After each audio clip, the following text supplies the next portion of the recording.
lis les psaumes, je suis transporté vraiment dans la présence de Dieu et dans la louange.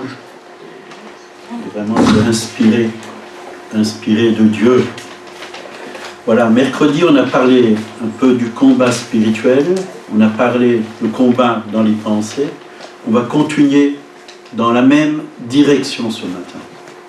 Alors je vais répéter ce que j'ai, pour ceux qui n'étaient pas là mercredi, ce que j'ai dit mercredi là-dessus, sur tout ce que le Saint-Esprit a dit. Et voilà, on va continuer dans ce message, le combat spirituel. Ésaïe 54, verset 17. Là, il nous est dit, toute âme forgée contre toi sera sans effet. Et toute langue qui s'élèvera en justice contre toi, tu la condamneras. Tel est l'héritage des serviteurs de l'Éternel. Tel est le salut qui leur viendra de moi, dit l'Éternel. Toute âme forgée contre toi, contre moi. Et il y en a. L'ennemi, il a préparé des armes pour nous décourager, pour nous accuser, pour nous faire peur, pour nous faire tomber. Mais là, la Bible nous dit, ça sera sans effet. Amen. Pas d'effet. Donc, c'est comme s'il travaillait pour rien, puisque ça ne fait pas d'effet. Et on voit à qui appartient la force, la vraie force, elle appartient à Dieu. Amen. En lui, nous sommes victorieux. Victorieux. Vous voyez, c'est comme de l'eau, quand il pleut, qui coule sur les ailes des canards. Elle retombe par terre. Et ça ne pénètre pas à l'intérieur. Les paroles de l'ennemi, parce que vous êtes protégés. Par le bouclier de Dieu, vous êtes protégés. L'ennemi ne peut pas vous pénétrer, puisque vous avez en vous Christ. Le bouclier de la foi qui permet d'arrêter tous les traits enflammés du malin. Le bouclier de la foi. C'est une arme, le bouclier de la foi. Pour se défendre. Mais il faut le revêtir. Si nous ne le revêtons pas, l'ennemi va pouvoir, si on croit à tous les mensonges, parce que son arme, c'est le mensonge. Si on croit à tous les mensonges du malin, il va pouvoir nous faire tomber, nous accuser, nous rendre tristes. Et je crois que nous devons toujours nous tourner vers le Seigneur. Amen. Toute langue qui s'élèvera en justice contre toi, tu la condamneras. Je fais ça souvent. Parfois j'entends des choses qui sont fausses à mon égard, et qui ne viennent pas du Saint-Esprit, qui viennent de l'ennemi, et je condamne ces paroles au nom de Jésus. Et croyez-moi, l'ennemi, il lâche, il s'en va. Je ne suis pas, le chrétien n'est pas une poubelle pour qu'on dise de mauvaises choses sur lui. L'ennemi vient et il essaye, et même au travers des gens faibles, il essaye de vous décourager et de vous critiquer. Mais Dieu dit sur nous de bonnes choses. Amen. Il dit qu'il vous a racheté, que vous êtes aimé, Amen. que vous êtes précieux à ses yeux, que vous avez de la valeur. Amen. Et il dit que si le juste tombe, l'Éternel le relève. Il le relève. Mais l'ennemi, il veut vous faire tomber et veut vous écraser. Mais la bonne nouvelle, Luc 10, 19, je vous ai donné le pouvoir de marcher sur les serpents et les scorpions et sur toute la puissance de l'ennemi. Ce n'est pas lui qui doit nous marcher dessus, c'est nous qui devons lui marcher dessus.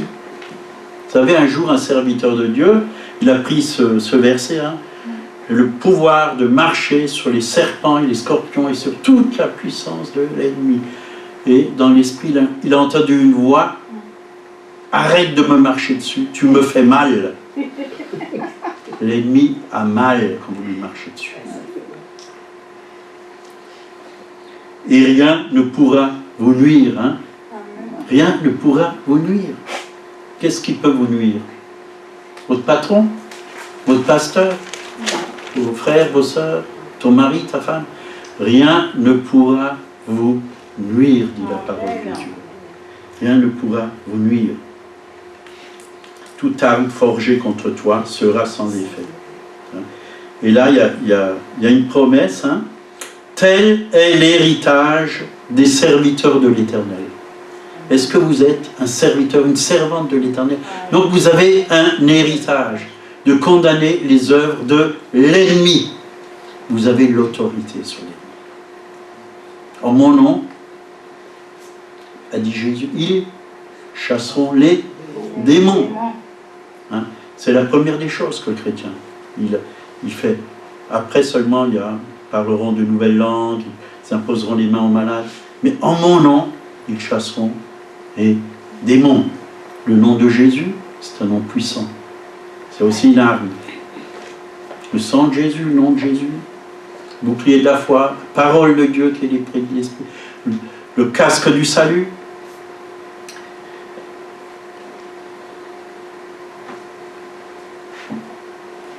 Donc, nous avons un accusateur. Et l'ennemi, c'est pas ton frère, c'est pas ta sœur. C'est pas ton patron, c'est pas les êtres humains.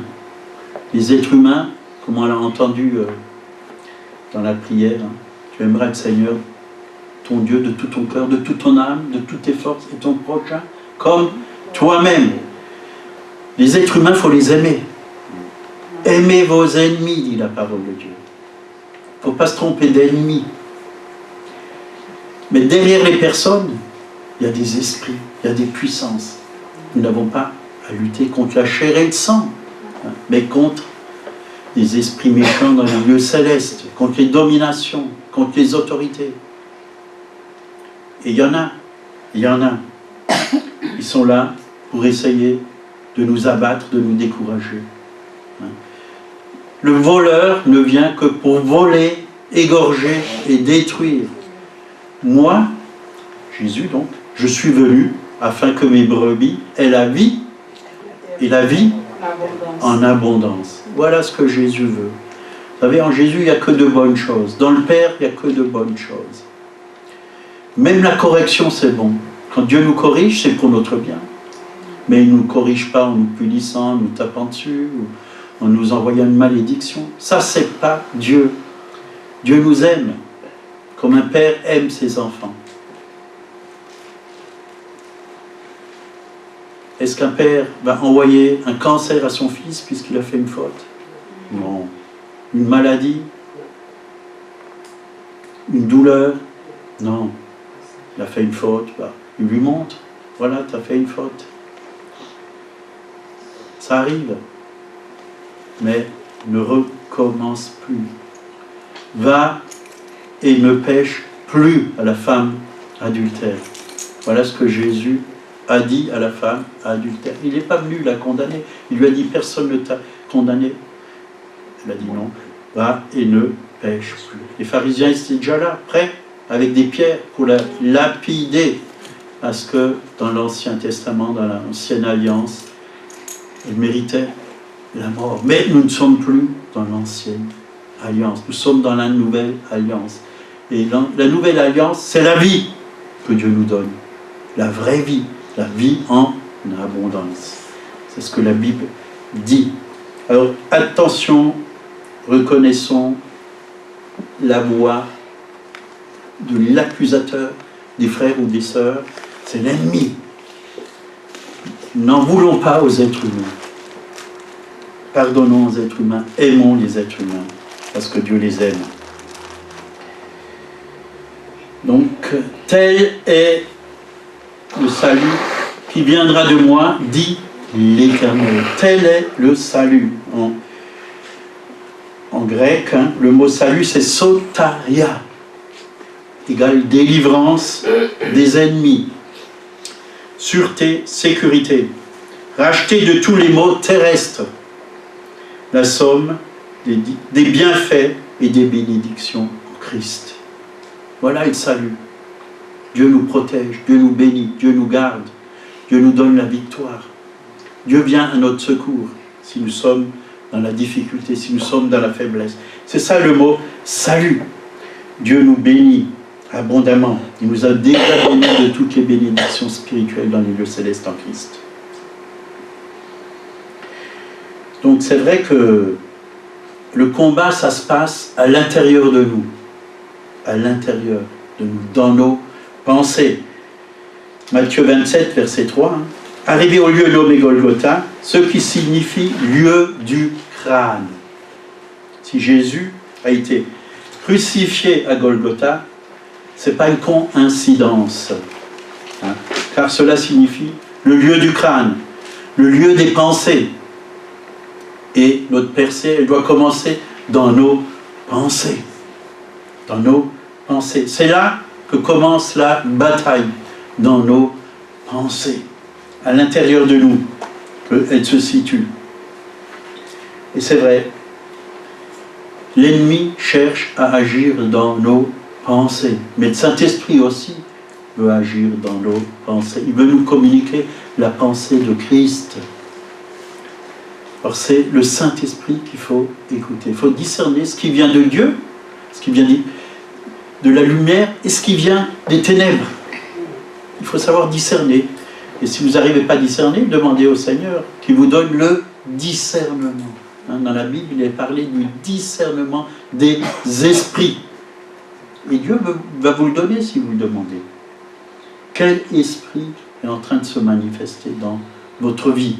Quel esprit? Est-ce que c'est le Saint-Esprit ou c'est des esprits qui viennent du malin pour vous décourager, pour vous accuser, pour vous condamner? Donc Dieu veut nous percer dans nos pensées. Et pour gagner la bataille, nous devons lire la parole de Dieu. Pas seulement la lire, puisque la Bible nous dit, dans Jean 8, 32, vous connaîtrez la vérité, et la vérité vous rendra libre. C'est quoi qui nous libère? C'est la vérité. Vous connaîtrez. Voyez, vous connaîtrez. Pas une connaissance simplement intellectuelle, mais révélation de qui est. Qu'est-ce que la vérité? C'est Jésus avant tout. Je suis le chemin, la vérité et la vie. Connaître Jésus en esprit et en vérité.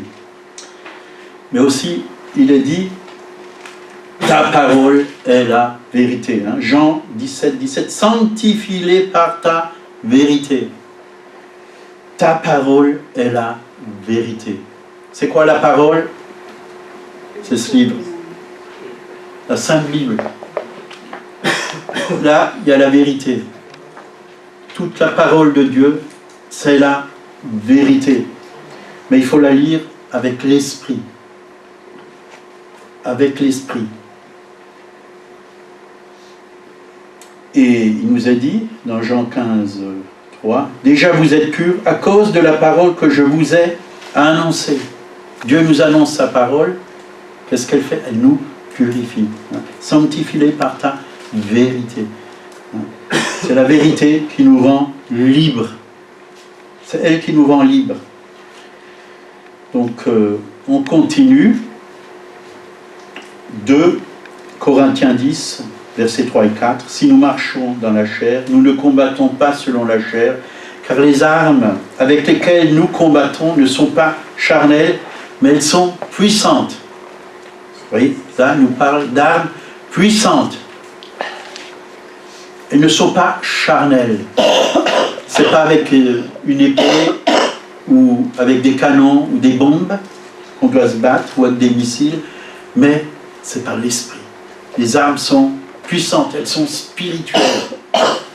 Pour renverser les forteresses. Vous voyez, les renverser. Les renverser. Nous renversons les raisonnements et toute hauteur qui s'élève contre la connaissance de Dieu. Et il y en a. Et il y en a.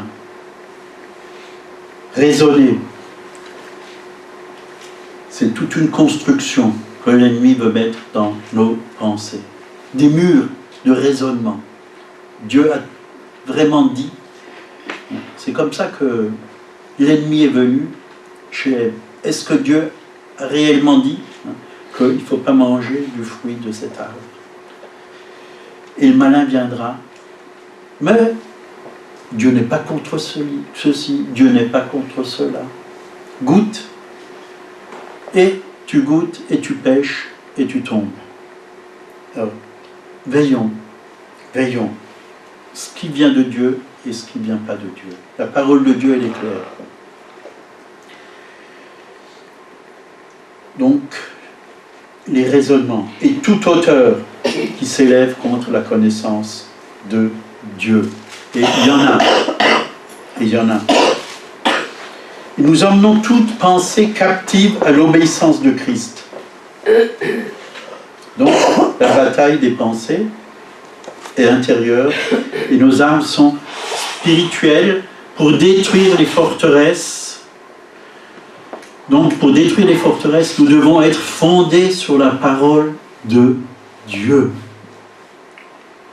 Fondés sur la parole de Dieu. Et l'ennemi, vraiment, l'arme qu'il utilise, c'est le mensonge. Jean 8, 44, voici ce que dit Jésus aux religieux juifs. Vous avez pour père le diable, et vous voulez accomplir les désirs de votre père. Il a été meurtrier dès le commencement, et il se tient pas dans la vérité, parce qu'il n'y a pas de vérité en lui. Lorsqu'il profère le mensonge, il parle de son propre fond, car il est menteur et le père du mensonge. Vous voyez? Père du mensonge. Vous voyez, il y a même des chrétiens qui arrivent à mentir, parce qu'ils ont un esprit de mensonge sur eux. Moi, j'ai connu des chrétiens qui se sont convertis, ils ont donné leur cœur à Jésus. Mais c'était un lien, c'était plus fort que eux. Ils mentaient, ils mentaient. Et l'ennemi veut délivrer du mensonge. C'est un esprit, un esprit.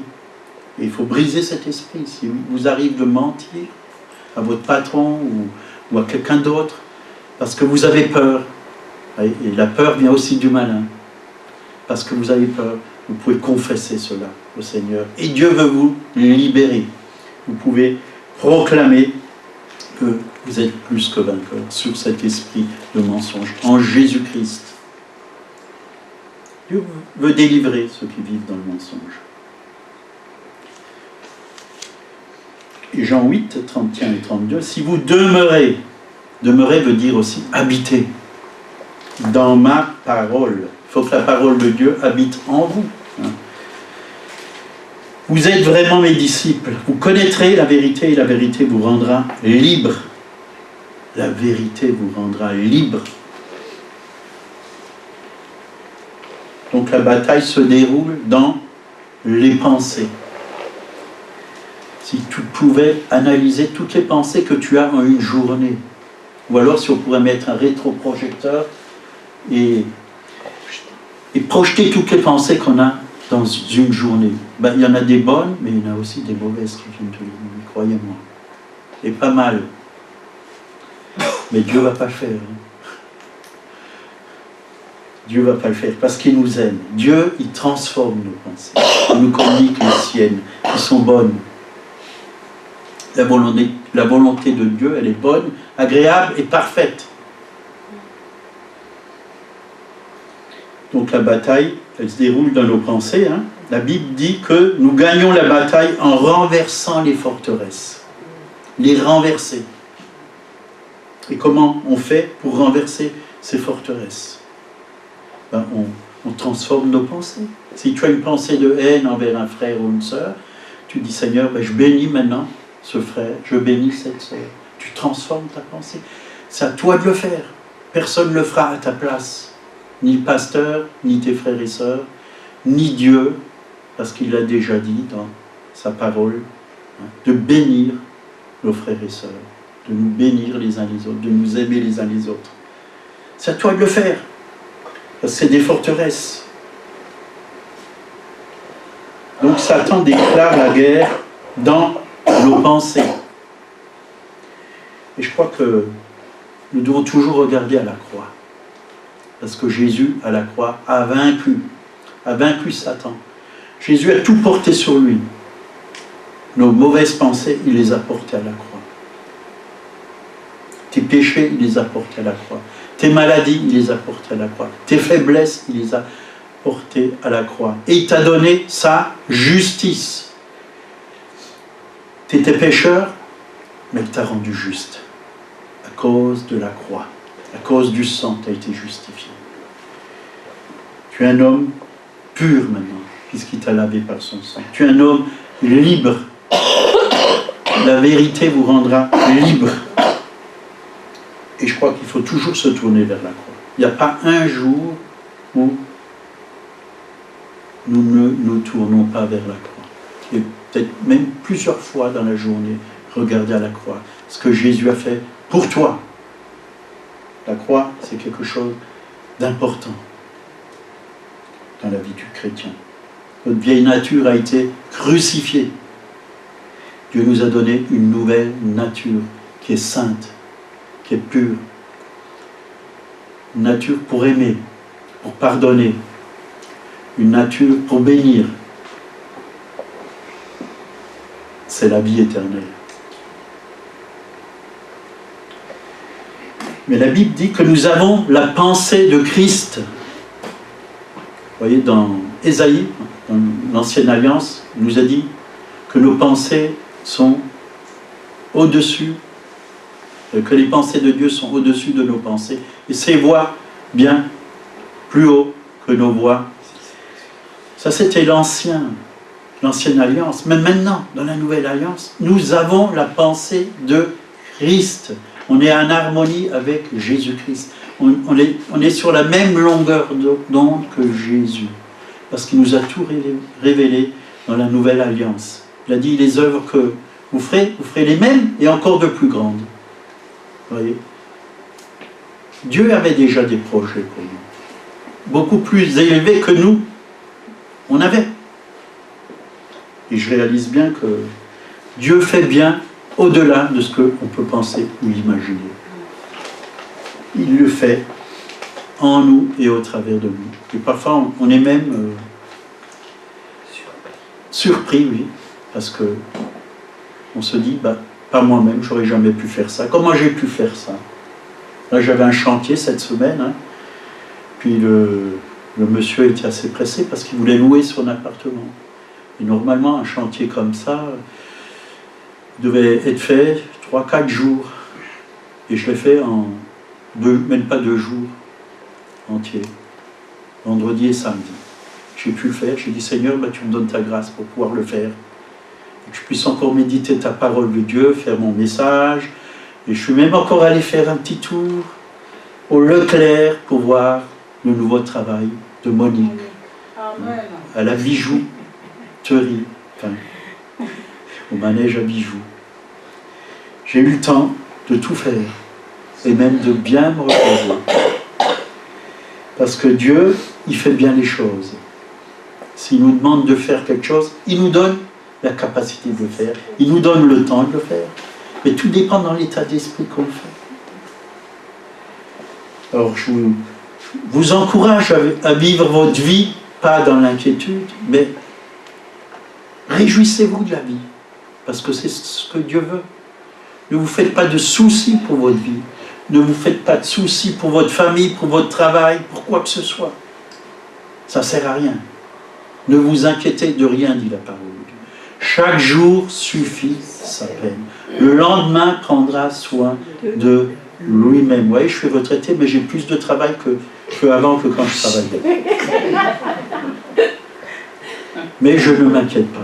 Je sais que Dieu prend soin de moi et qu'il me bénit même au travers de ce travail. Mais bien sûr, je ne vais pas travailler encore très très longtemps. Bientôt, mon épouse sera retraitée et on pourra profiter de la retraite aussi. Ça sera une haute retraite en Christ. Là, il nous a dit dans 1 Corinthiens 2,16, qui a connu la pensée du Seigneur pour l'instruire? Or, nous avons la pensée de Christ. Nous avons la pensée de Christ. Or, tu penses comme Christ pense. Regarde toujours à lui et tu vas penser comme lui pense. Le Saint-Esprit va te faire penser comme Christ pense. Il va mettre sa pensée, la pensée de Christ en toi. Et les pensées de Christ sont bonnes.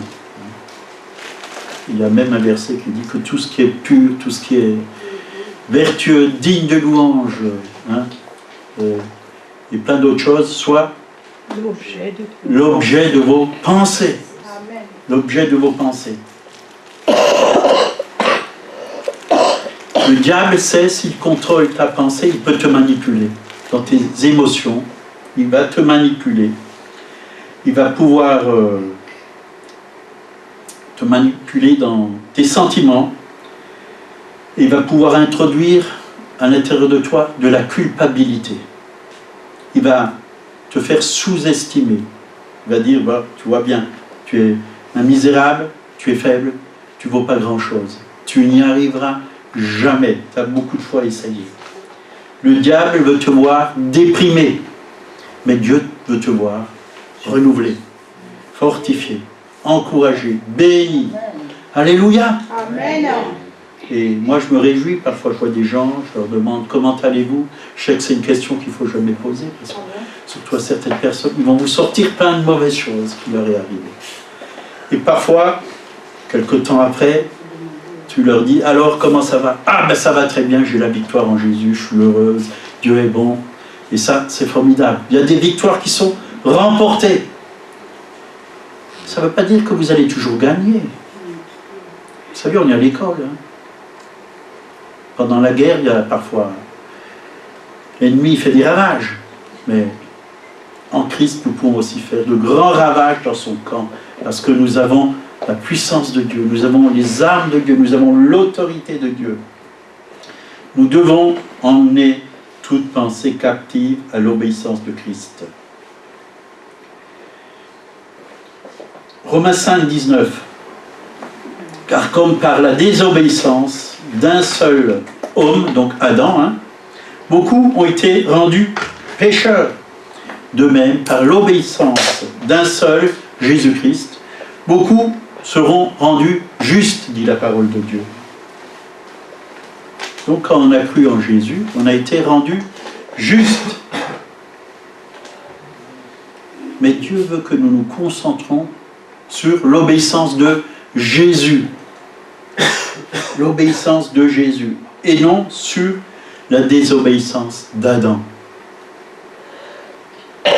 Est-ce qu'on se voit en Adam ou alors on se voit en Jésus-Christ? Dieu nous a placés en Jésus. Et en Jésus, on est bien. On est aimé, on a la paix, on a la joie, on a l'amour. Amen. On est ses bien-aimés, on a la victoire en Jésus. Alors nous devons nous concentrer sur Jésus, pas sur notre vieille vie, notre vieille nature, notre chair. Celle-là, on sait qu'elle est mauvaise. Et Jésus l'a payé pour cela.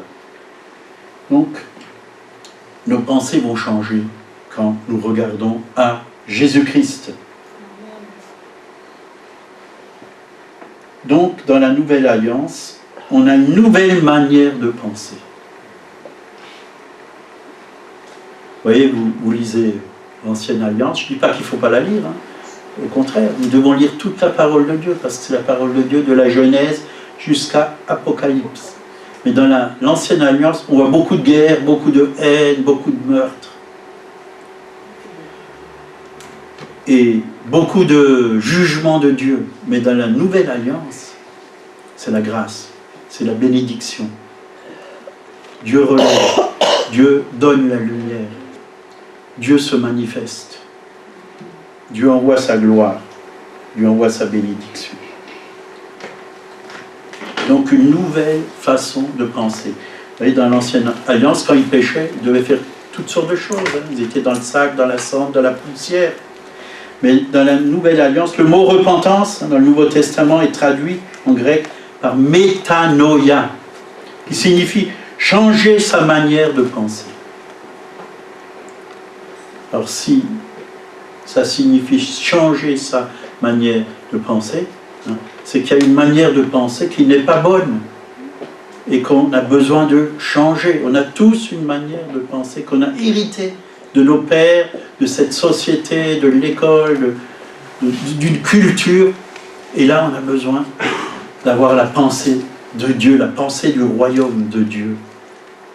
Changer de mentalité.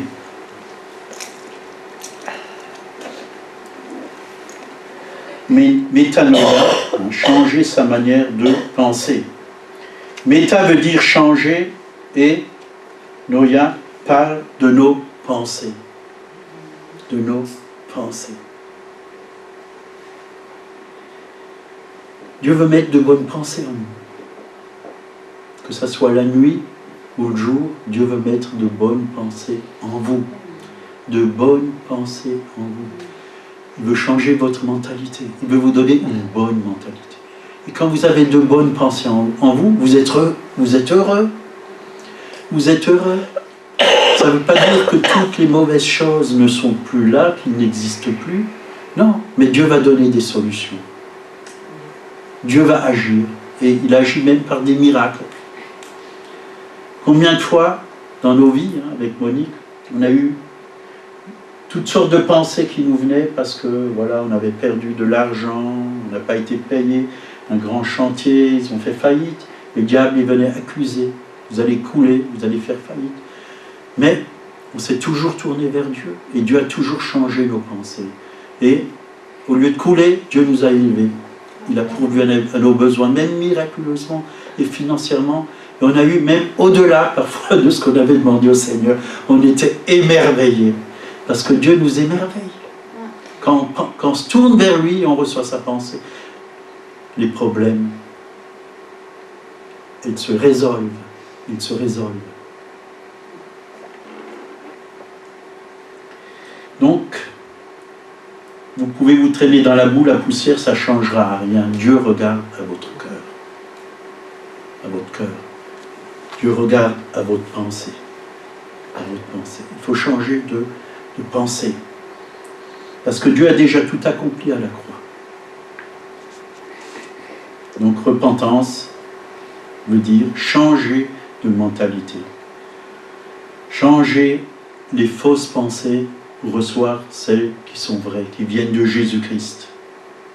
Alors on va prendre Exode, pour finir. Exode 28, versets 36 à 38. Quelque chose de très intéressant dans ce passage, dans l'Ancienne Alliance. 28, Exode 28, versets 36 à 38. Tu feras une lampe d'or pur et tu y graveras, comme on grave un cachet. Sainteté à l'Éternel. Tu l'attacheras avec un cordon bleu sur la tiare, sur le devant de la tiare. Elle sera sur le front d'Aaron. Et Aaron sera chargé des iniquités commises par les enfants d'Israël en faisant toute leur sainte offrande. Elle sera constamment sur son front devant l'Éternel pour qu'il leur soit favorable. Donc Aaron était le souverain sacrificateur d'Israël. Mais ce rôle annonçait celui de Jésus-Christ, notre souverain sacrificateur pour l'éternité. Donc cette plaque en or, avec la phrase « Sainteté à l'Éternel » devait se trouver sur le front du souverain sacrificateur pour que tout Israël soit accepté par Dieu. Donc cela signifie que même lorsque les pensées d'Israël n'étaient pas pures, ils restaient acceptés par Dieu, car le jugement de la nation dépendait du souverain sacrificateur. Donc cela signifie que même lorsque les pensées d'Israël n'étaient pas pures, ils restaient acceptés par Dieu, car le jugement de la nation dépendait du souverain sacrificateur.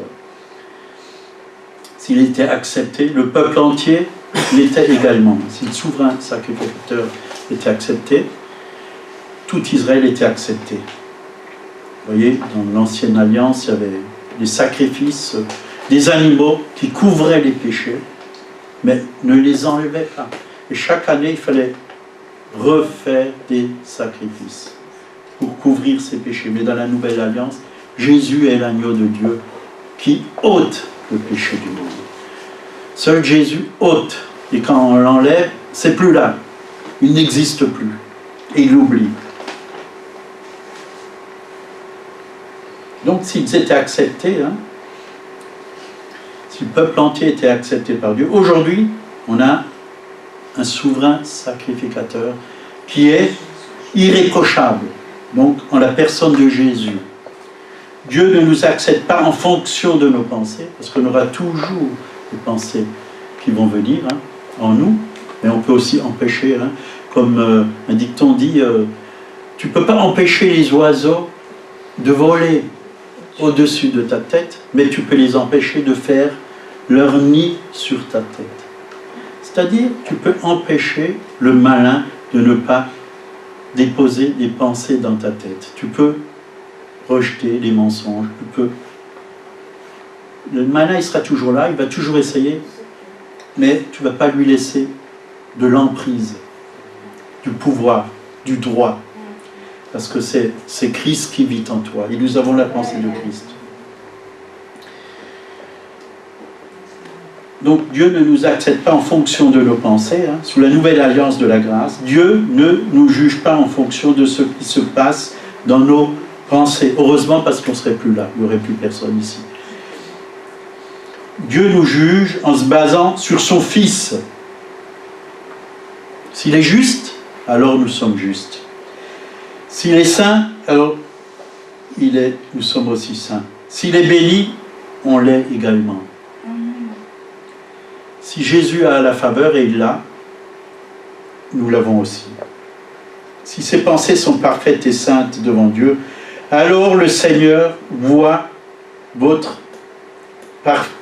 les vôtres parfaites en Jésus-Christ. Heureusement que Dieu voit vos pensées au travers de Jésus-Christ, au travers de ce qu'il a accompli pour chacun d'entre nous.